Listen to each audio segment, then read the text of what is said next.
2020 saw a sharp contraction in household consumption.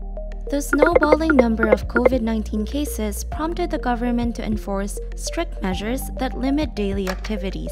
Inevitably, the in-person consumption of, for example, clothing and travel and eating out dipped as a non-face-to-face consumption of food and durable goods like furniture and home appliances grew.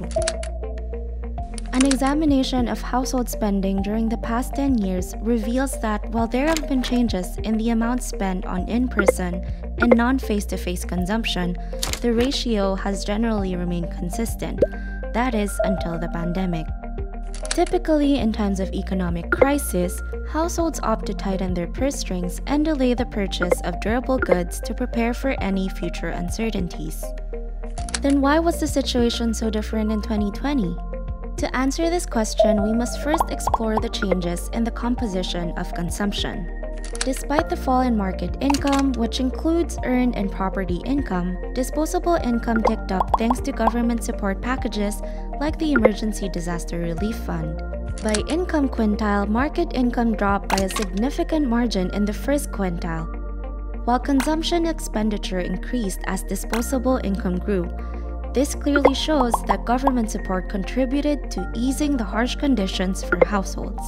On the other hand, the growth in disposable income fell short of the growth in market income for the third quintile, making the group more sensitive to the recession, which in turn curbed their spending and encouraged them to save. A comparative analysis of the share of consumption by item, under the assumption that the total expenditure in a non-pandemic situation and the actual expenditure are the same, shows that in-person spending fell for all households. However, the same cannot be said about non-face-to-face consumption.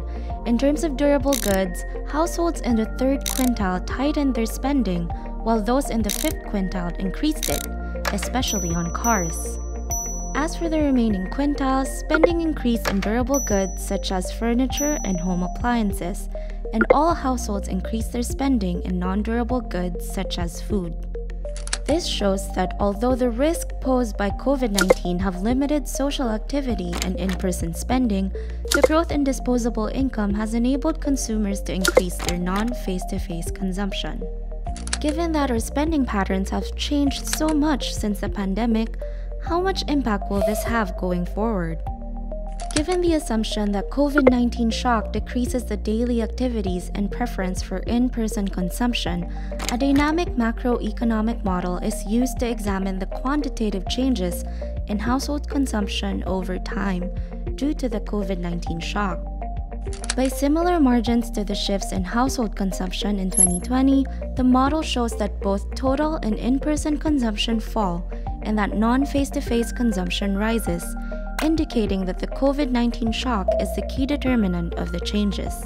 Moreover, the consumption shock would have been much more profound if the real interest rate had not been lowered, and the growth in non-face-to-face consumption would have not been as notable.